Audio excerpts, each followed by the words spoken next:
Hello，大家好，欢迎来到我的频道，我是 Ash the Witch。那如果你是第一次来到我们的频道呢，我们这个频道是一个用塔罗牌还有我的直觉来帮助大家呢进行占卜以及一些灵性成长建议的频道。那如果大家喜欢我们的频道的话呢，不要忘记给我们点赞，也不要忘记订阅我们的频道。那不要忘记打开小铃铛，可以不会错过我的每一次更新。那今天呢，我们要给大家带来的题目呢，就是你的前世是一个什么样的人？那你的前世呢，又给你的今生带来了哪些课题？所以差不多就是这样的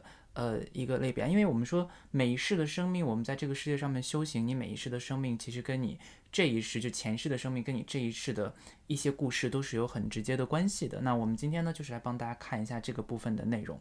对，那今天呢，我们先废话不多说，先来看一下这4个选项哈。首先呢，第一组我们这边呢给到大家的是紫阳花 Hydrangea。OK， 大家可以看一下这张牌哈，它呢下面写的是冷淡，还有一些比较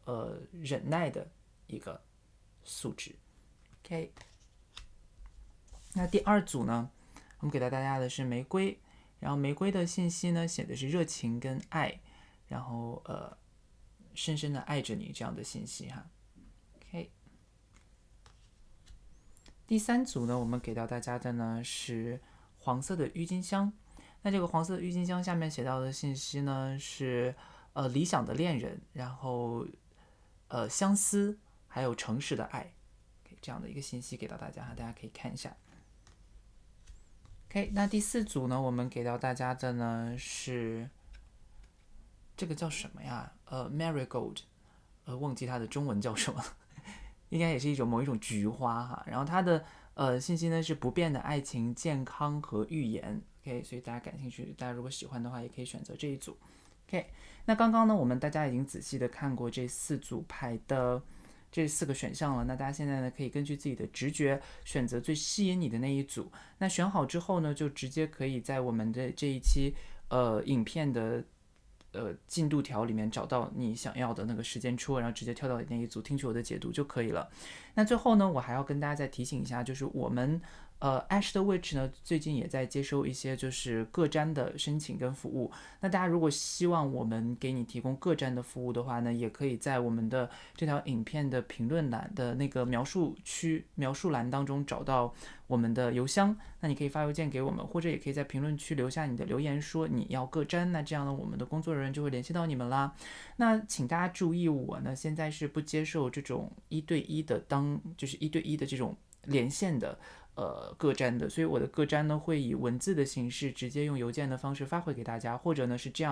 用这样的形式呢单独给大家录一条视频，然后去传给大家。所以大家如果可以接受这个的话呢，那我也是非常乐意能够通过用个占的方式来帮助大家的。好，那大家在选好自己的牌组之后呢，就直接可以跳到你的对应的牌组听取我的解读啦。我们等下见。OK， 第一组的朋友们，大家好。今天呢，我们要来帮你们看一下你们的前世是谁，然后你们的前世给今生又留下了什么样的课题跟礼物。我们来看一下你们选择的这个第一个选项呢是 Hydrangea， 是紫阳花哈，然后它的信息呢给到的是一个冷淡跟比较隐忍的这么一个气质。那它其实也有一个信息，就是可能比较多变，没有那么的安定，就也就是说，他其实心里面虽然很固执，可是应该怎么讲？这样讲，外表看就是他是在固执跟多变之间有一个就是比较奇怪的一种逻辑的这种感觉哈。首先我这里得到的是这样的一个信息，我们先看一下别的信息放在一起是一个什么样的状态哈。首先呢有这张就是比较明确的信息的卡牌，那它给出的呢是 health 健康的相关信息哈。Allow me, divine, to be tender and accepting of my body no matter what ailment I may have. May I always know it's doing the best that it can. Help me be a loving ally and friend to this sacred form. OK，一个关于身体的信息。那我们等一下再具体看一下所有的信息，所有的其他的神谕卡跟塔罗牌结合在一起之后，可以给到我们什么样的信息哈？因为当时抽这个动物卡的时候，你们这组直接蹦出来的3张，所以我就把它都拿出来了。第一个呢是熊 bear， 然后呢 you are the light， OK， it is safe to step fully into your light。OK，其实这张牌也能感觉到你们可能是比较谨慎的人。OK， 然后呢还有 Peacock。OK， 他说的是 self love。OK， 然后呢是 time to celebrate you and all your magnificent light。OK， 来看到你所有的这种你需要去能够更有自信的去面对自己的人生哈，可能是这样的一个信息。然后呢是 Leaf Cutter Ant。OK， 他说的呢是 Army of Life。OK，ask for help, seek support, you are not alone。OK， 他要求你呢去找一些帮助。OK， 主动去寻求一些帮助，然后说出你需要帮助这件事情，然后去不要自己一个人去承担这些事情。那从这个状态上面，我几乎已经可以看出来，就是前世你们的应该怎么讲呢？你们的上一次生命可能更多的是属于那种一个人做决策，然后一个人独行的这种感觉，所以你们有非常强的这种就是尽量不去帮助别人，我就不要去帮助别人；尽量不要麻烦别人，我就不要去麻烦别人。所以这个可能就刚好跟我们这里的这张紫阳花里面说的这种就是既固执又多变的信息有一个链接。怎么讲呢？就是你在心里面其实是很固执的相信我自己一个人能够解决很多事情，但是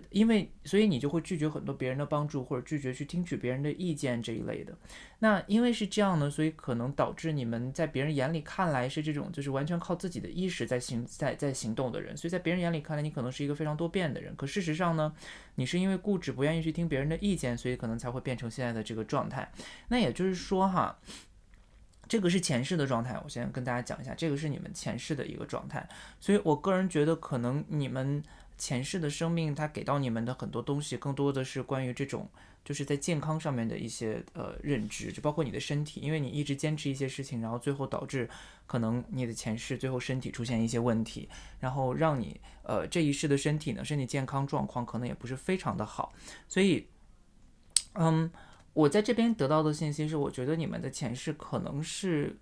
我不知道，因为我抽到这张牌的时候，我第一个感觉是你们前世可能是那种就是军官，因为我们有 army 这个信息嘛 ，army of life， 然后又有 peacock 又有熊，这种就看起来都是应该是很有自信的人，所以我觉得你们可能是军队的领导、长官这一类的，然后可能还取得了比较大的决策。那从 health 这张牌上面看出来，虽然你们在军队里面任职，但是最终你们可能并没有真的因为战场上面的一些事情而去而离世，就是你的前世哈。那可能更多的是关于一些最后是正常的健康的问题的一些死亡的情况。OK， 我们来看一下塔罗牌吧，一起看一下，再给大家一些解读。首先呢是星币7，然后是对，又是一个关于健康的信息啊，很直接的。再来呢是 The World 世界。OK， 接下来呢我们有倒吊人。OK， 然后我们有sorry， 还没有，这个是权杖6，还有月亮，然后呢是恶魔，最后呢还有皇后。OK， 那就是这样的一个牌阵哈。其实从这个牌上面我们能看到比较强的能量是一个是皇后，对吧？然后还有一个世界，这两个牌的能量其实在这里我看到是比较强的。其实恶魔的能量也很强，所以你们的前世应该怎么说呢？其实确实可能也去认证了像我刚才讲的那个状态。就是我觉得首先有一个世界是一张代表结束的牌嘛，所以我个人感觉你的前世他要给你的信息呢，就虽然你的前世的状态本身是一个可能比较强势，然后或者说对于自己其实是有一种他是属于那种介于自信跟不自信之间。因为其实我们觉得说他虽然他不愿意去听别人的意见，很有可能是因为自己其实心里不自信，他其实不敢，然后觉得不好意思去听别人的意见。所以这个部分的东西呢，我觉得其实也有遗留到你们这一世一些。但是我能感觉到从这个牌啊，从塔罗牌的信息当中能感觉到他们留给你们这一世的问题里面，其实他留给了你们很多礼物。其中一个很重要的礼物呢，就是像权杖3、世界还有星币7这边所展示的这种，包括女皇所展示的这种能量。这能量是什么呢？就是你有这种，你是一种你在这一世的生命当中得到前世的这个遗产的状态底下，你们是非常有自信，然后也非常有领导力的，你们很愿意去帮助别人，而且你们有这种很愿意去培养别人的这种心情，因为毕竟你们前世曾经就是领导嘛，对吧？你们很努力很刻苦，愿意去从最基本的地方开始抓起，让一个东西能够培养起来，你们有很强的这种领导力，像母亲像父亲一样的能力。对，那包括这个这张牌，这张世界牌，我等一下再跟大家讲哈。这个牌其实还蛮重要的，在这我一直注意力被集中在这张牌上面。对，那另外呢，我们说其实有一些比较包括这个权杖三这里其实也是在告诉我们说，前世的你因为身居高位，所以这一世呢，你们在灵魂上面，在气质上面，在那个理想上面，你们就会比较容易看得很远。然后很有领导力，你们能够看透事情的一些本质的东西，包括月亮这张牌，其实也在告诉我们，你们有这个能力，能够看到一些潜藏在水面之下的东西，所以其实你们的洞察力是非常强的，而且你们也非常有这种就是理想很远大，所以这些都是你们前世留给你们的一些礼物。那至于前世留给你们的一些课题，包括现在还没有解决的课题是什么呢？其中一个是塔，可能你们会过于疲劳，就我觉得你们这一组有一种工作狂的能量在里面，所以你们可能会遇到工作的时候就会说 OK 这个事情我如果做不好我就也不要休息，包括这两张牌出现在一起，其实我也有这种很直接的就是工作狂的感觉。那这个工作狂的能量其实就是前世的你，因为前世你们作为一个比如说军队的领导或者什么的要派兵布阵啊什么的这些事情，其实很费神，同时也很费身体的一个状态。所以其实这个能量呢，到现在在这一世它依然都还出现在你们的生命当中，所以可能你们是需要好好注意一下的。包括这个刀吊人其实也是一样。为什么我们会把这两张牌其实出现在一起，就很明确的是一个说你们是自愿的，把自己放在一个可能应该怎么讲，就是不断的被这种影响的一个状态底下，就是你们自愿的把自己放在一个不是非常舒适的情况底下，然后你们又很努力，因为你们自心里面是非常愿意把这个事情做好的，所以可能会有这种就是你知道自己把自己逼到了这么一个就是不得不把自己身体搞垮的一个状况底下。OK， 那另一方面呢，恶魔这个地方是我要跟大家讲什么呢？就是其实这个其实也是前世带给你们的一个很重要的信息，就是你们一方面可以非常的 nice， 可以非常的具有领导力，非常的像妈妈一样的去呵护别人，但是同时呢，另一方面你们又可以变得很严格、很严苛，有的时候你们可能会有一些偏执跟疯狂的部分在。那这个偏执跟疯狂的部分，可能就是前世留给你们的一个很大的课题。那这个地方是要说什么呢？就是其实世界这张牌出现在这里呢，也是在告诉我们说，其实这一世的生命，就是现在你们所处的这一世的生命，其实对于你们整个灵魂的这种修行的旅程来说是非常非常重要的。因为世界代表一种结束，一个循环的结束，所以你们是不是真的能在这一次生命当中打破这个宿命带给你们的枷锁？那这个枷锁是什么呢？可能就是我们这里讲的这种恶魔的能量跟这个塔的能量哈，就是这种sorry，可能就是这种突发性的身体上面的问题。我看一直讲你们这一组，我的嗓子就也有问题，所以确实有很强的这种就是身体上面的能力，身体上面不太好的能量，就可能会导致突然间的一些健康上面的垮掉。就是你们是属于那种其实平时身体都很健康，然后也没有什么病痛，可是突然间如果来一个病，你们可能就立刻垮掉的那种状态。而这个垮掉大多数的情况下是你们自己逼出来的。所以像这种在这个上面的偏执啊，在这个上面的偏执跟一些就是其实很没有必要的坚持，就是恶魔这边给我们展现的这些信息哈，可能是你这一次生命当中需要去打破的。一直以来，就是因为从这个能量上面来看，包括从世界这张牌出现在这里来看，我都能感觉到你们现在所处的这个比较负面的这一部分能量，其实是你们累世积累下来的，算是一个业力的积累。那这个业力的积累跟累世的这个能量呢，在这一世的生命当中，其实是一个很重要的时间点。我把这张牌也推上去好了，是很重要的一个时间点，能够帮助我们，会给我们机会，就是你们这一世的生命是会给你很多机会，让你去思考，说我到底追求的是什么？我到底是我到底需不需要自己一个人去扛下来这么多东西？所以有这张嘛，就是Leaf Cutter Ant 这一张，它是告诉你说你是有 community 的哦，你是有周围是有人可以帮助你的哦，示弱是很好的一个行为哦，示弱并不是坏事哦。所以可能这一世你会遇到比较多的在团队工作上面的困难呐、或者说你自己一个人完成不了的任务，你们是比较倾向于那种愿意一个人去解决很多问题的人，甚至有的时候你们自己都觉得说，诶，这个问题，我觉得反而交给别人我不放心，或者说这个问题我觉得交给别人我还要跟他们沟通要干嘛的，其实很麻烦。但是包括这个，我们看这张牌其实也是他在一个人在招呼这些花花草草的，所以其实你们一个人是可以有很多的这种，嗯。丰盛出现在你们的生命当中的，但是问题呢，就是它可能会导致你们的身体垮掉，或者说可能最终会导致说你会发现，我要追求的这个理想，我要完成的这个事业，它在我的这个健康跟生命的面前，到底哪一个更重要？所以这一组的朋友们，我觉得你们可能需要关注的是这方面的问题。而且这一世的生命啊，就像我刚才讲的，它会提供给你很多这样的挑战跟课题，让你去发现说，其实你来到这个世界上，或者说你做任何事情，其实都不可能完完全全靠一个人来解决。所以你可能会有很多冲突，比如说，嗯。比如说，在团队工作当中，可能有很多人不同意你的观点，或者说有很多人他不认同你的想法，然后你会觉得说，哎呀，好麻烦，那不然我就逃走好了。所以你可能生命当中有很多这种逃走的经历，就是说，反正这个团队的人也理解不了我，那不然我就不要做了，就换一个团队好了。所以你会发现，你的人生当中一直在切换不同的轨道，在切换不同的地方，因为你总会遇到这种就是团队工作的问题，然后让你去切换地方。其实你的理想什么的都是可以实现的，但是在这里呢，这副牌要告诉你的就是，这些其实都是你前世业力的积累。那这一世你是不是真的能打破这个地方？其实关键就取决于你是不是能够接受，在这样一个每一个人观点都不相同的团队里面去工作，去领导他们，去带领他们。就即便他们不同意你，我要怎么样在这个情况下把这个事业完成，把这个目标达成？所以，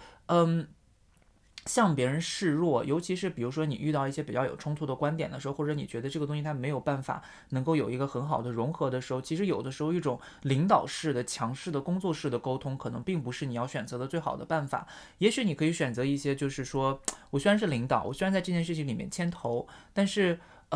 我现在遇到一些问题，我需要我的团队的伙伴们来帮助我一起解决这个问题，因为这个问题没有你们的力量我解决不了。像这种程度的示弱，我觉得就是非常非常重要的。对于你们这一组的朋友来说，你只有去真的去寻求帮助，跟说出你的问题，跟你的团队说出你的问题，也许他们才能真的意识到他们自己是不是哪些地方有问，他们可能才能真的愿意坐下来跟你聊天。因为有的时候，很多时候我们在做团队工作的时候，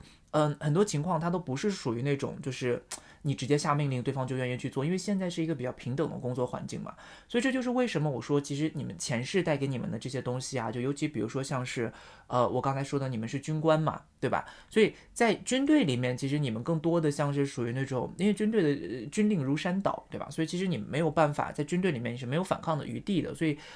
前几世这样的生命经历呢，其实它有一种就是带给你这一世的一些这方面的一些东西，就是你总觉得说，OK，我自己做决定就对了，就我其实不需要听取别人的意见，因为这个是你前世给你的，所以这一世它会给你很多很多这样的课题。就为什么你会出现在这个时间点，在这个世界里面，在这样的社会里面，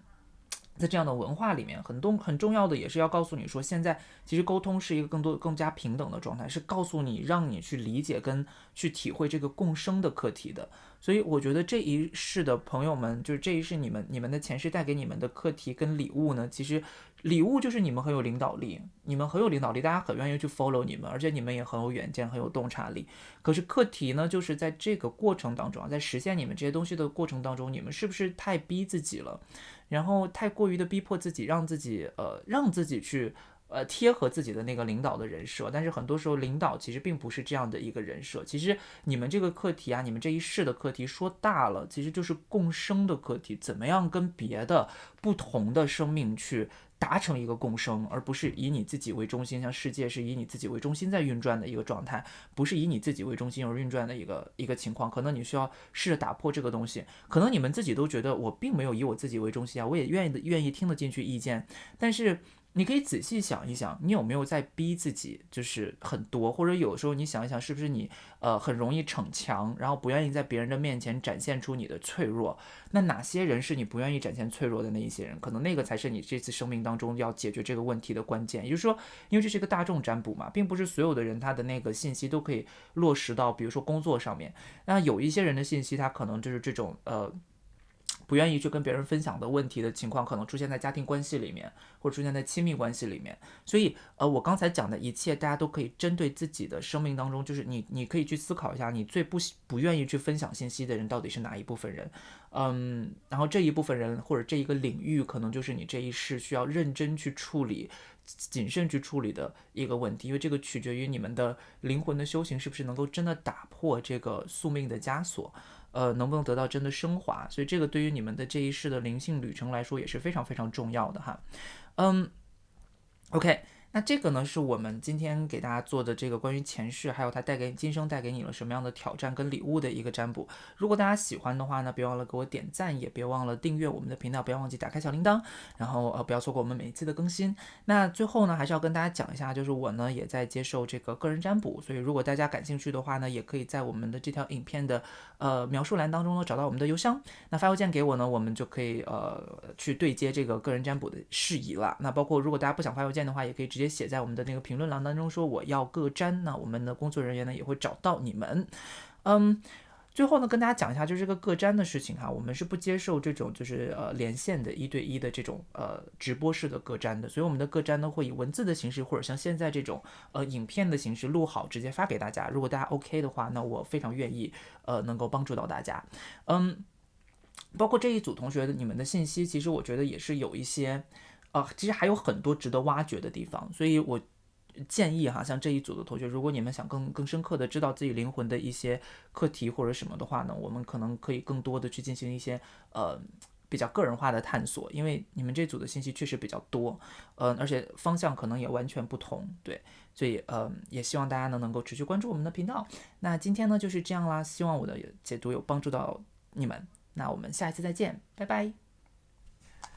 OK， 选择第2组的朋友们，欢迎大家来到你们这一组的解读。那今天呢，我们要帮大家看的呢是你们的前世是谁，然后他呢在今生留给你了什么样的课题，又带给你了什么样的礼物。那我们看一下你们选择的呢是玫瑰花，然后顾名思义嘛，玫瑰花这个大家都知道，它的信息呢就是关于爱情还有热情的一个信息。那我们先把它放在这边，我们呢先帮大家看一下你们的神谕卡哈，因为这组朋友你们的神谕卡信息比较少，所以可能会比较直接一些。首先呢，第一个是 work，OK， 它写的是什么呢？ I'm now available to receive all who can benefit from my work. Use me to relieve suffering on the planet. May all who need me find me. The divine is my complete source for all prosperity and will provide. OK， 这个虽然信息是 work， 可能大家觉得稍微有一点点跟我们现在的信息不是非常的符合，就因为一个爱情一个工作嘛，我们等一下再看一下，因为这个部分我觉得可能信息要拼在一起来理解哈。看一下这张牌，Koi Carp， 然后呢是 abundance， 对不对？它的信息呢是 move with the flow of abundance around and through you。 OK， 我觉得已经很明确了哈，这个信息就是你们的前世是谁。从这3张牌上面呢，我们可以很明确的看出你们的前世啊，应该是一个非常富庶的，可能女性能量比较强哈，很有魅力，很有性吸引力，然后有很多人愿意来帮助你的这种，就是你们应该怎么讲呢？这个部分就是你们是属于那种长得又好看，然后工作又成功的这种人，然后非常的富庶，很有钱。我不想用富婆这个词啦，但是可能确实是这种类型，但是是那种很美的富婆哈。大家可以往这个方向上面想，当然不一定是男生，因为一定是女生，因为它是这种怎么讲，一个大众占卜嘛，所以可能读这组的，就是来听取这组解读的朋友们的数量也很多，所以每一个人可能有每一个人不同的情况，只是一个大体的倾向哈，是这样。那为什么会这样觉得呢？首先，其实玫瑰包括这个 work 这张牌的颜色，大家也能看出来，它都是跟玫瑰的颜色是符合的嘛。然后其实大家可以看到一个很过渡的这种很美的颜色，从这里的红色到这里的橙色，然后再到这里的黄色，它有一个很过渡的很美的颜色。所以我觉得这个部分它更多的，因为红色其实它就代表一种就是热情、爱情跟性的吸引力，就是这里我们讲的。所以其实你们是非常非常有魅力的一波人，就是前世非常非常有魅力的一波人。然后你们的工作也非常的认真，也非常的有那个承收，也怎么讲收益。因为怎么讲呢，就是这一部分人这一组同学们，你们的工作其实更多的，他这里虽然解的是 work， 但这个 work 其实我个人感觉从这个信息当中能够解读出来的，它并不是这种就是我们讲的现在的这种意味上面的工作，而这个工作更多的像是比如说，跟土地、跟自然、跟滋养别人有关的一些工作。所以我觉得你们可能不是属于那种就是真的在市场当中创造财富的这一类的工作，而更多的像是通过你们，比如说像老师，比如说像精神领袖，像这种就是通过你们的意见，通过你们的存在去给别人带来力量。但是你们其实这个 work 就是你们在怎么讲打磨自己的这种吸引力的时候，打磨自己的外表的同时，其实你们就已经在做这一类的培养型的工作了。那同时呢，这里也有 abundance 嘛，对吧？所以这个 abundance 就是说你们其实从来不缺经济上面的帮助跟支援。所以那如果你们有些人他如果不缺经济上面的帮助跟支援的话，那他工作的目的就不是为了经济的支援跟努力了。所以他的工作的目的更多的就是为了一些理想啊，为了一些真正的这个世界的改变。所以我能感觉到很强的这种这种类型的能量哈。所以这一组的朋友们呢，你们可能前世真的是这种就是你知道对富婆们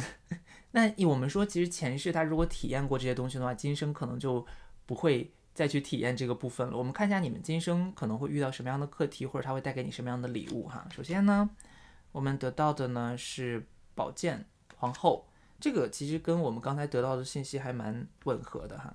然后接下来呢，就是我们讲的精神领袖的女性，对吧？宝剑皇后哈。然后呢是星币石，你看它跟这个丰盛是有很直接的关系的。然后死神 ，OK， 第一组出现世界，第二组出现死神，都是一个结束跟开始的意思。然后战车 ，OK， 皇帝 ，OK， 皇帝出现在这个宝剑皇后的下方。星币5在星币10的下方 ，OK， 星币2。对，你们这一组的信息很多，可能 OK， 星币皇后，我没有办法，就这个不可能是我假造的，所以它这个信息我觉得还蛮能够对应到彼此的哈。我们具体来看一下，把这个放在这边啊，有一些强迫症在身上。OK， 那我们来看一下这个信息这里哈，其实我觉得还蛮，我觉得其实跟我刚才说的也差不多了，我可能可以帮大家再更多的具体的去解释一下，就是前世你们是一个富婆嘛，我们说这里的信息嘛，对吧？这首先精神领袖，然后再加上你们其实本身就是属于这种非常这个星币皇后我就不说了嘛，对吧？就是都是女性能量，对不对？女性能量非常强。那这里有一个国王，其实我觉得更多的是代表你们的这种领导的能力。所以呢，我们觉得其实你们在现在的这个生命当中能够得到的礼物，其实你们是有丰盛的。但这个丰盛啊，就财务上面的这个丰盛啊，在这一世里面可能稍微有一点点有一点点 twist， 有一些就是转折在。那这个转折是什么呢？我可能在等一下会告诉大家，而且尤其是当这几张牌出现在一起的时候哈，这4张牌呢，其实它们并列在一起的时候，其实是有一个很明确的关于你们的丰盛的一些这一世的一个挑战的问题。OK， 我们等一下具体跟大家去讲一下。那这里呢，战车其实是你们这一世的生命当中，就是前世的生命带给你们这一世生命当中的一个非常重要的一个礼物，就是你们会非常的有理想有目标，然后愿意去冲到前面去做事情。因为对于你们来说，其实比起金钱，你们更看重的是这个事情能不能完成，能不能成功，对吧？所以这个是前世带给你们的礼物。所以其实你们并不在乎钱，也就是说你们真的要工作钱，你们真的要追求一件什么事情，其实你们根本不顾这个事情是不是有钱，但能不能给你带来收益无所谓。我其实当然有收益更好，但是比起钱来说，我更在乎的是这个事情它能不能成功，能不能达成我的理想，对吧？所以这2张牌呢是在跟我们讲这个事情，包括这张牌也是一样哈。所以你们这一世的生命，就前世的生命带给你们的这一世的礼物，就是你们其实因为前世的这个状态，你们反而其实可能不是非常的看重钱这件事情，其实无所谓对于你们来说。但是呢，这里就是我们讲的 twist 了。OK， 这一组牌的朋友们啊，你们可以看到这里这张牌呢，我们可以看到有一个很明确的家族的信息在这里，对吧？然后呢，这张牌呢，其实也有一个很明确的家族的现象。我们看这背后有一个小男孩在这里，所以这2张牌在告诉我们什么样的信息呢？就是说这一世啊，你们可能家庭的经济状况并不是非常非常的优秀，也就是说你们其实在这一世的生命当中，你们要体会的可能就是当我在上一世经历的这些，就是其实我不在乎钱，钱对我来说无所谓，我只是为了追求某一个特定的理想的这次生命之后，带着这个追求理想的意志来到这一次的生命，你们要体会的东西是什么呢？你们要体会的东西就是OK， 有死神牌在这里，对不对？所以有一个巨大的财务上面的变化，也就是说从前世到今生呢，你们在家庭环境，尤其是家庭环境当中哈，可能你们的出生的原生家庭的经济状况并不是那么的理想，但怎么样在这种不理想的原生家庭的情况底下去创造出来更多的财富，去找到自己真正自己生命当中灵魂当中的财富密码，可能是你们这一世非常非常紧迫的课题。为什么呢？因为我们可以看到星币2其实是一张关于去创造从零到有的这种从无到有的一个创造的一个过程，所以你们要通过自己的手去从一个数量比较小的状况底下把这个东西重新的创造出来。所以其实你们的生命当中是带着很好的财富的，可是在这个情况底下呢，你们又属于那种就是说你们的目标其实并不是说真的我要去把所有的就是我要赚个几十个亿呀，或者几百亿呀，这种都不需要赚到这个程度的钱。但是呢，我们自己是可以拥有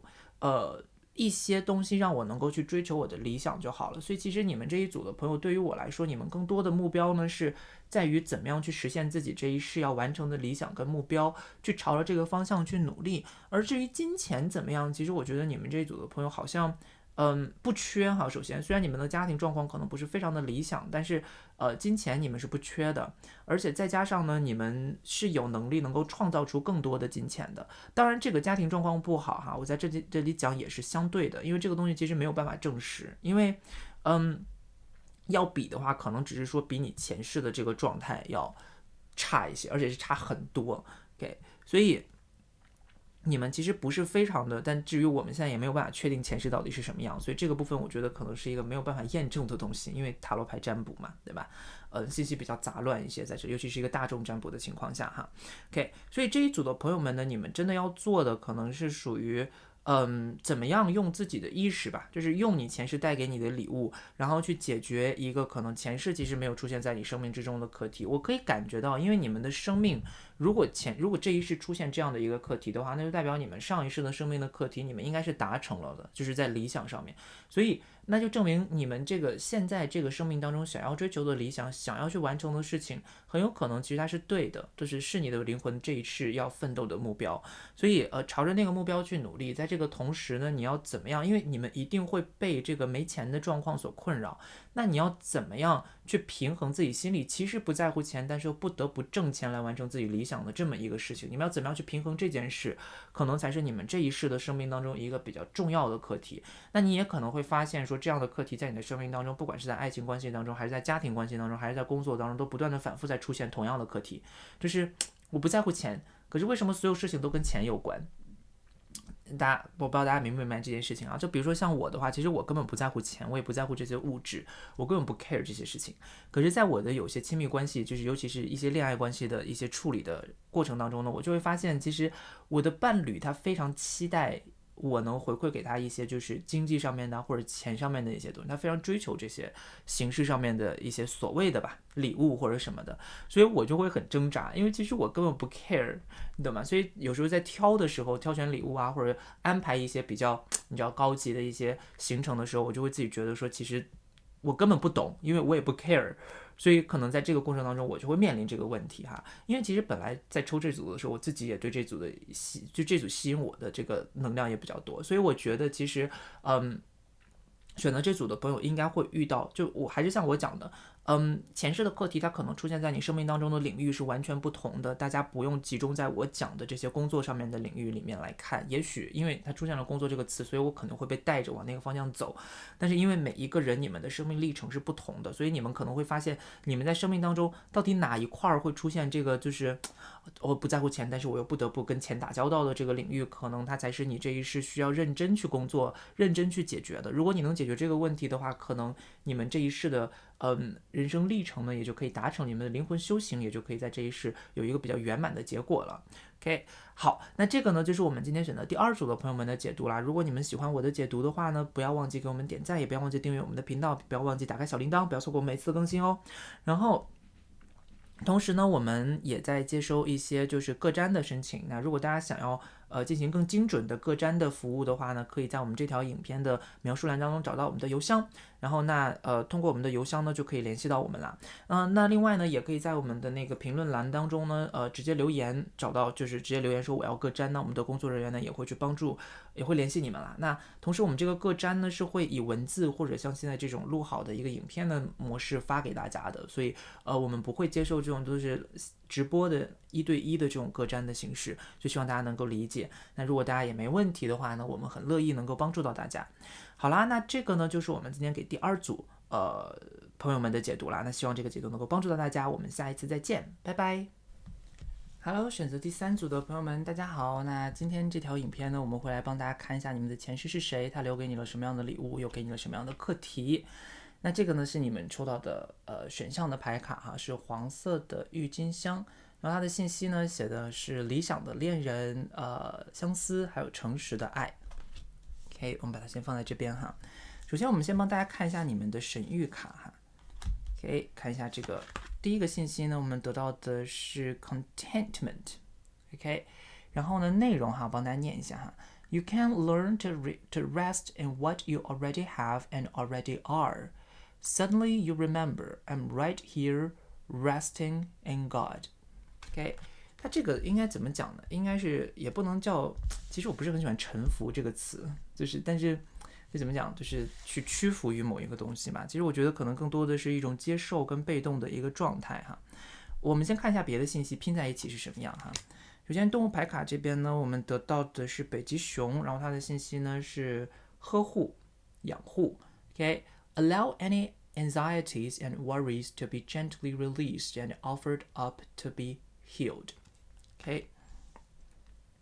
所以它的信息呢是需要你们去让你的所有的焦虑啊，然后还有这些担忧啊，然后都被慢慢的被释放，然后呢能够让一些更高的力量来帮助你们去处理这些东西。哇，我已经有一些信息了哈，我们接下来看一下，然后还有 ego。 OK， 它这里的信息呢是 ancestral healing， 也是一个关于治愈跟疗愈的信息哈。Your ancestors are holding space for you to heal your past。OK， 所以它呢其实也是关于一个就是疗愈的信息。所以我感觉哈，你们这组朋友们啊，前世可能更多的是，我觉得可能是医生啊或者医疗工作有关的，因为 heal 这个词出现了很多，然后包括这里其实也有一个就是 resting， 对吧？休息其实也是在治愈的工作当中需要很重要的一个过程，对吧？大家可能都需要去通过休息的方式来完成这个，比如说大家说累啊，或者工作的时候或者生病的时候都说啊，那你先休息一下，对吧？所以但是另一方面呢，我觉得其实一方面你们有可能是这种就是生理意义上面我们讲的物理上面讲的这种医生，那另一方面呢，我觉得可能也是属于这种宗教工作者，就是可以帮助别人去排解焦虑啊，排解这种就是生活当中的一些困扰的这些状况。所以可能你们不光我们说不光是这种就是治疗身体上疾病的医生，也有可能是治疗精神上疾病的医生。那同时呢，这里这个花在这里啊，就是这个黄色的郁金香，包括这个黄色不断出现的黄色，其实我都觉得它很多的一部分信息是在于你们其实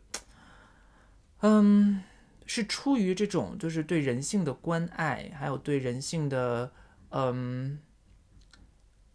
相信吧，就是有一种非常善良的力量在这里，然后你们非常有能量能够去帮助到别人，所以你们身上就散发着这种很温暖的力量，所以你们的灵魂本身也包含了这个能量。那这部分呢，我个人是觉得你们其实应该怎么说呢？我觉得其实除了医生之外，可能还有护士或者护工，就是这种非常愿意去能够帮助别人、献身去帮助别人的这种工作。所以你们的前世如果你们前世可能很大程度上面是这样的一个状态哈。那它会给你今生带来什么样的礼物，又带来什么样的挑战呢？我们来一起看一下塔罗牌给我们什么答案哈。首先呢是圣杯5，然后呢是宝剑8 ，OK， 然后呢是星星，接下来呢还有皇后，然后呢我们这个是星币8 ，OK， 宝剑骑士，圣杯3，还有那个权杖4哈。OK， 这个信息有一点点乱，我们来好好的整理一下这个信息哈。首先呢，我前世是一个去帮助别人、去治愈别人的一个状态，那你们可能会有一个比较强的无力感，就是因为前世哈，我在这个牌上面能看出来，你们的前世的生命当中呢，可能对于帮助别人这件事情，尤其是对于生命，因为你们想要去拯救生命嘛，在前世，那你们可能会发现，其实你们留给今生的课题呢，就是生命到底是什么？我们到底要怎么样去帮助一个生命达成他想要达成的东西？或者说这个，生命的流逝，我们到底是不是应该把这个生命的流逝停止住？因为其实对于你们来说，对于不同的生命，对于这种生命的共生，比如说像这里哈，你们是非常善良的人，你们其实很看不得一些杀戮，那不管是人类对人类和人类之间的杀戮，还是人类对动物之间的杀戮，你们是非常看不惯这些东西的。因为有这张嘛，有这个就是皇后牌在这里，所以这也可以表明你们其实心里面是非常的包容的，也非常的爱这个世界，爱这世界上面所有的生灵。那皇后就有这样的一个能量在。那包括这两张牌出现在一起呢，我个人也觉得，其实你是觉得所有的生命它都像家庭一样在共生在一起的。那因为你们一直有这样的理想，但是呢，你们的前世哈，可能前世的这一部分经历会让你们觉得说，其实好像不太对，就是因为前世你们的一世生命给你们的总结经验，就是说，你们前世所尝试的东西，最后你们的结果是发现，其实我在这边救人，在这样去救人，其实我也救不了多少个人。我觉得好像就像面前的这个杯子一样，生命的流逝是没有办法去阻止的。那它要流走的时候，它就会流走。所以你们会有这种，你们这一世的生命当中啊，就是前世带给你们这一世的，也不能这个其实不能算礼物了，它应该算是一种牵绊吧。就是你们总是有一种无力感，有一种无助感。你们在做事情的时候，总会觉得说，当你们面临一些就是不可抗力的时候，或者当你们面临一些看起来没有办法去解决的一些阻碍的时候，你们就会觉得好绝望。你们会看到会一直 focus 在丢掉的东西上面，而其实你们有很多东西，其实在你们身后是你们获得的东西可能没有办法太过于你们没有办法去关注到你们获得的东西。因为你们前世其实也是一个非常理想主义的人，对吧？你们非常注重理想这部分的东西。其实这一世你们也是一样啦，我能感觉到你们也是非常注重理想的一部分人。OK，在星星这张牌上面尤其，因为就像我们刚才讲的，你们如果课题是在于说对于生命的看法，对于生命的认知的话，那其实很多时候不同的就是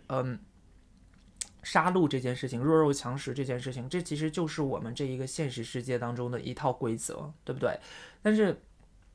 很多时候这个规则被人扭曲了，然后被人变得非常的残忍。就其实弱肉强食这件事情本身在这个世界上面它是一个规则没错，但是呢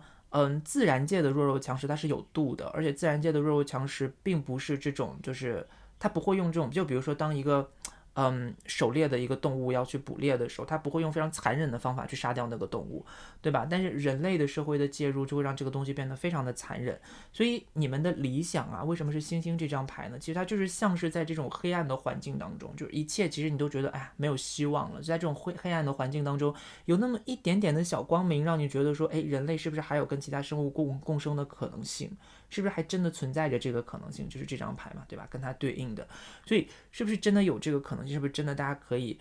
很快乐的生活在一起的这么一个环境？是不是真的存在？那其实环境来说，整体环境来说，并不是非常的理想。所以其实对于你们来说，可能你们的这个理想，在这个大的黑暗环境当中，其实它就是那么一点点小小的星光，所以你们很容易会失去它。这个也是你们会担心的地方。所以这一世的。你们在这一世前世带给你们这一世的影响里面，更多的可能是这种就是非常复杂的情绪。那尤其是对于一些不公，对于一些暴力，你们心中所包含的这种没有办法忍受的这个态度，其实我们看这两张牌其实也是一样，就是宝剑骑士跟宝剑八这两张牌。那我们说宝剑八这张牌，你可以看到它是一个被束缚的状态，就是他觉得他有很多东西他想说，有很多事情他想做，可是他总觉得他束手束脚的没办法做，因为周围的环境都很危险，他随便做一步可能就会受伤。所以其实这一组的朋友们，你们是内心很脆弱，其实也很害怕受伤的人，而且加上前一世给你们的影响，你们可能这一世尤其在做一些就是自己觉得是对的，但是周围世界又都不同意的决定的时候，你们就会非常的束手束脚，觉得害怕是受伤的。可是你们心里又非常的有干劲，就是因为宝剑骑士是一个说非常能够立刻的去切断一个东西，能够非常勇敢的向前冲的一个力量，所以你们刚好在心里面呢又非常的有这样的你要向前冲，需要去突破现状的一个能量，但是你们又会把自己束缚在这个东西里面。所以我觉得其实怎么样去发掘出心里的这个能量，你们可能需要一套，因为这样你们这组牌的朋友们啊，有非常强的这个叫什么，就是二元对立的，就也不能说二元对立，就是这种冲突的能量在你们的这个灵魂里面还蛮强的，所以你们可能需要更多的知识，或者说更多的就是怎么样，你们可能需要比较符合你们能够解决你们这个问题的一些，不管是理论知识啊，还是一些想法什么的，我觉得可能哲学上面的问题啊，多读一些书，然后多去探索一下你们这个问题，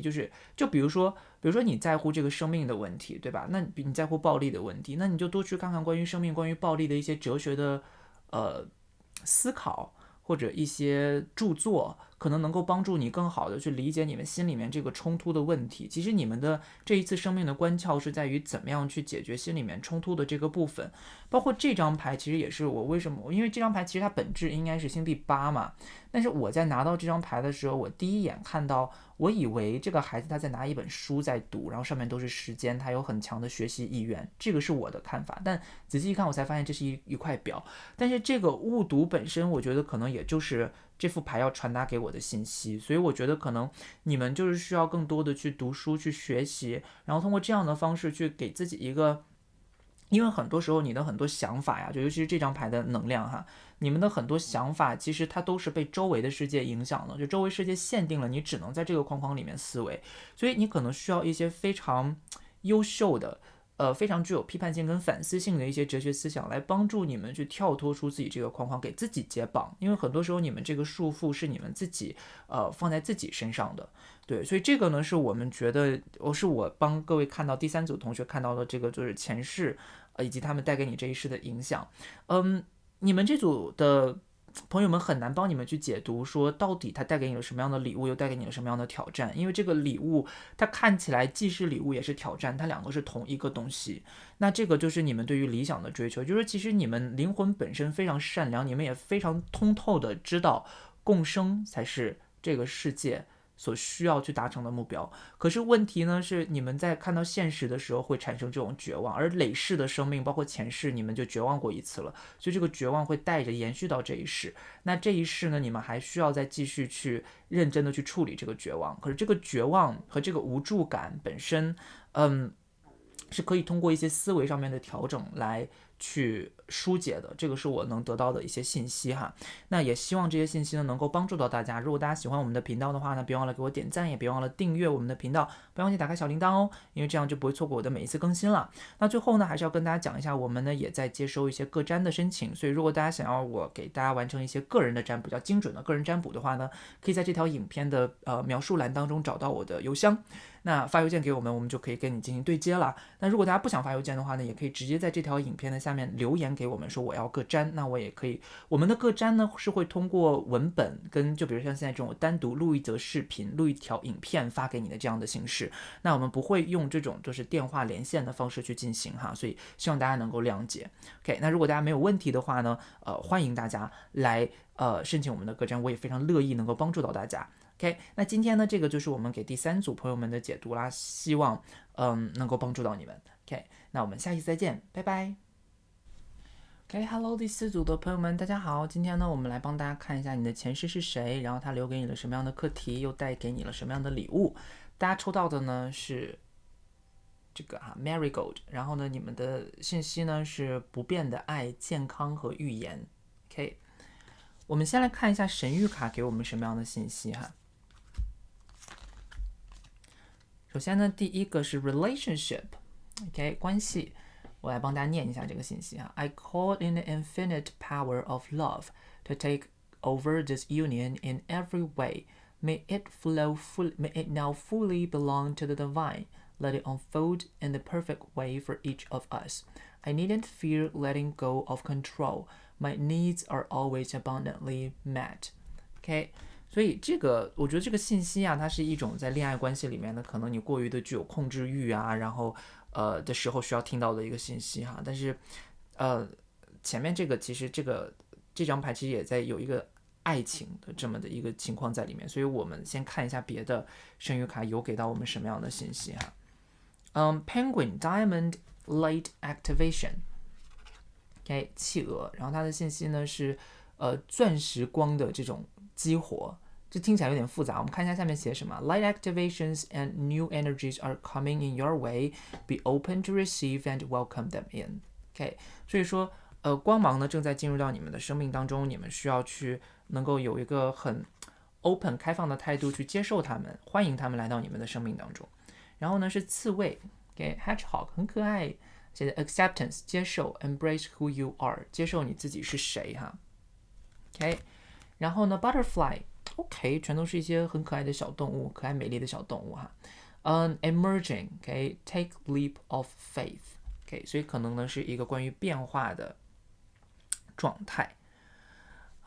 这组朋友怎么讲呢？你们的前世的状况，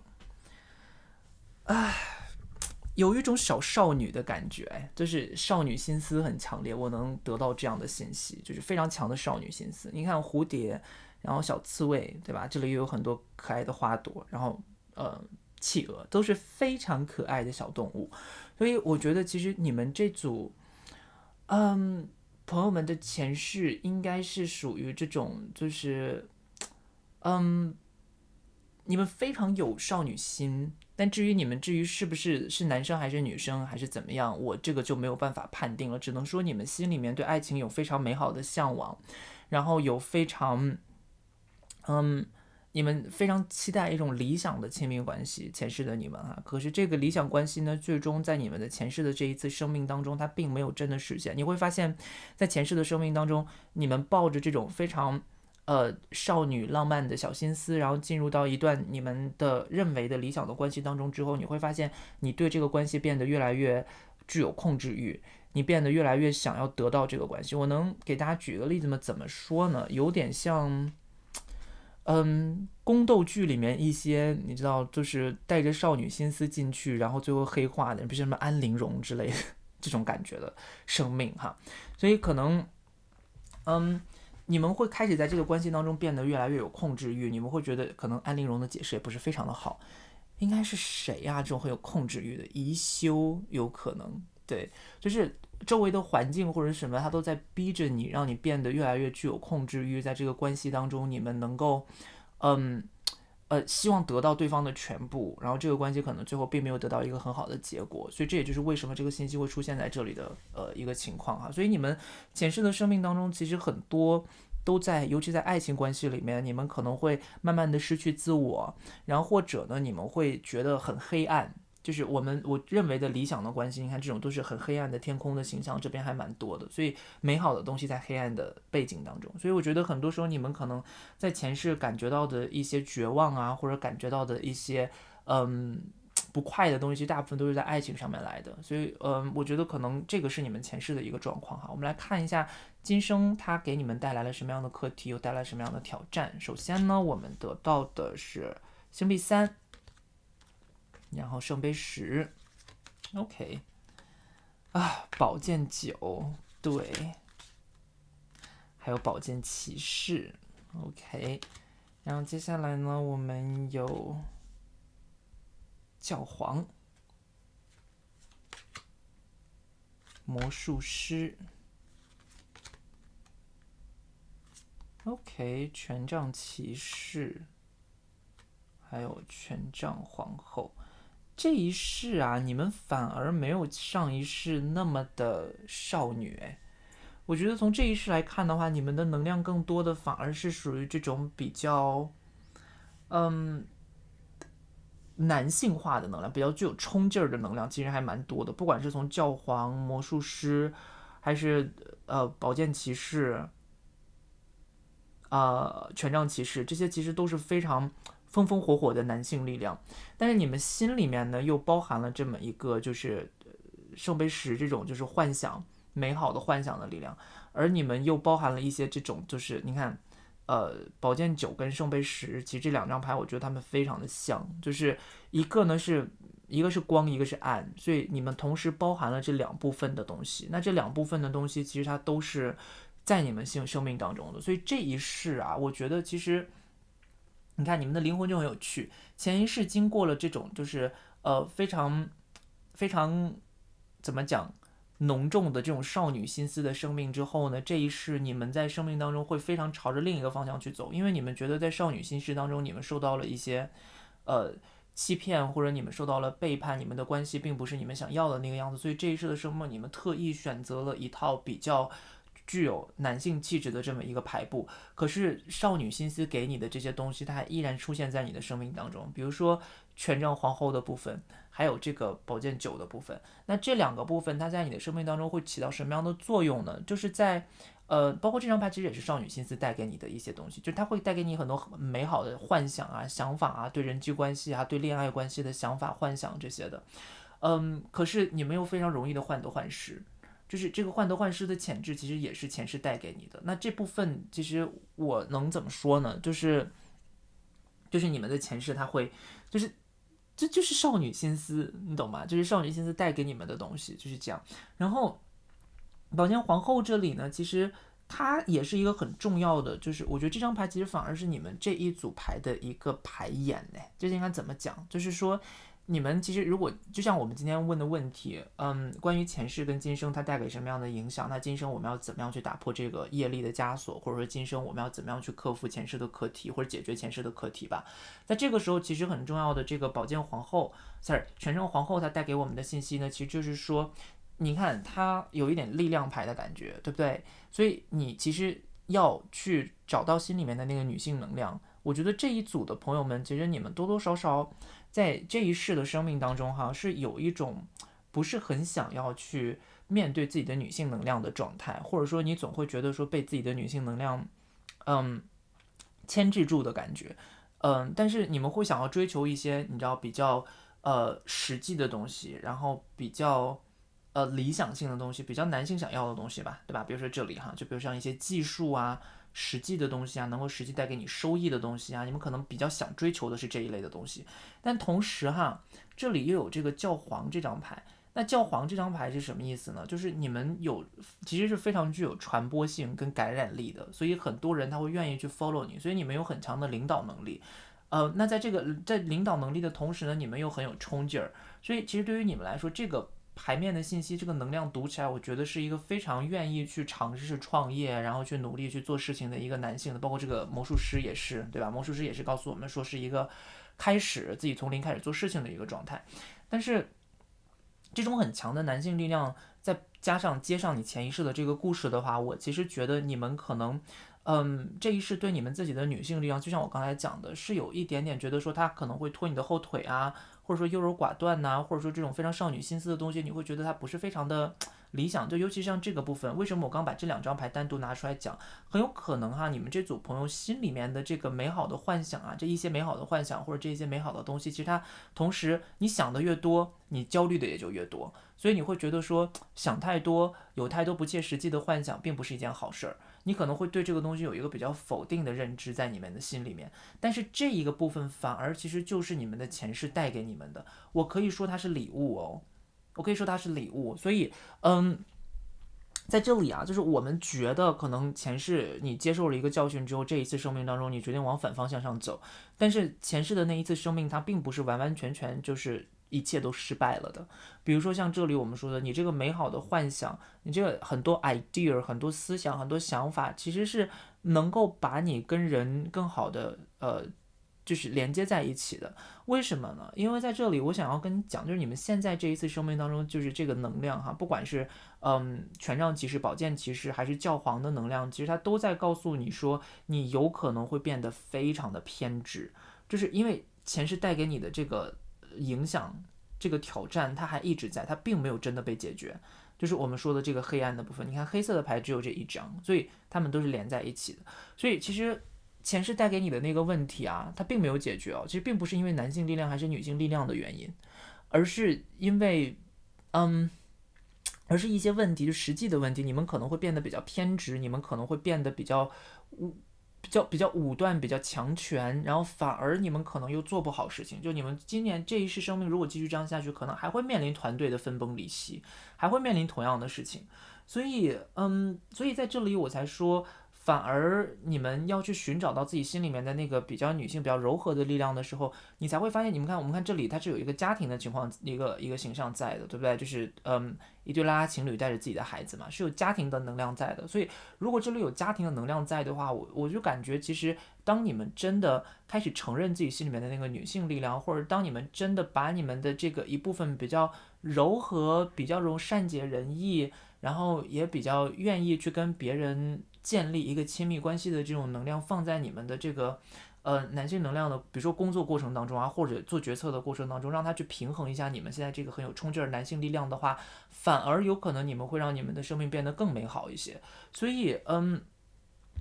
这组牌抽这组牌的朋友们，我重新排一下这个牌哈，我觉得你们的真正最关键的3张牌其实是这3张 ，OK， 其实是这3张哈。也就是说呢，我们其实在现在这个阶段所需要，我把这些牌收起来好了。也就是说，我们现在这个阶段最需要的是什么呢？最需要的是去平衡一个美好的、一个容易多想的东西，跟这种容易陷入焦虑的这2个东西，用你自己的女性力量跟你自己男性力量的平衡，狮子代表男性力量嘛，这2个东西的平衡，去解决你心里面的这种美好的幻想跟焦虑之间的这样的一个冲突的关系。OK， 所以这个可能是你们这一组朋友们在处理今生的问题上面的时候的一个关键。OK， 那这个呢就是我们今天带给第4组的朋友们的解读啦。希望我的解读有帮助到大家呢，也希望大家呢喜欢我们的解读。如果你喜欢呢，别忘了给我们点一个赞，然后也别忘了呢订阅我们的频道，不要忘记打开小铃铛，不要错过每次的更新。那最后呢，我们还是要跟大家提醒一下，就是我们呢现在也在接收个占的申请，所以如果大家觉得大众占卜的信息有一些不是非常的准确的话呢，可以在我们的影片的描述栏当中找到我们的邮箱，然后发邮件给我们，那我们就可以跟你对接个占的事宜了。那包括如果大家不想发邮件的话呢，也可以在评论区当中留言说我要个占，那我们的工作人员也会找到你。不过请大家注意哈，我们的个占呢会用这种文字的形式，或者像现在这种我录好一条影片直接发给你的形式来进行，所以我们不会做这种就是连线的这种个占的就是服务哈，所以希望大家能够理解。如果大家没问题的话呢，我非常乐意能够帮助大家。那这个就是我们今天第4组的解读，谢谢大家的收看，我们今天就到这边啦，下次见，拜拜。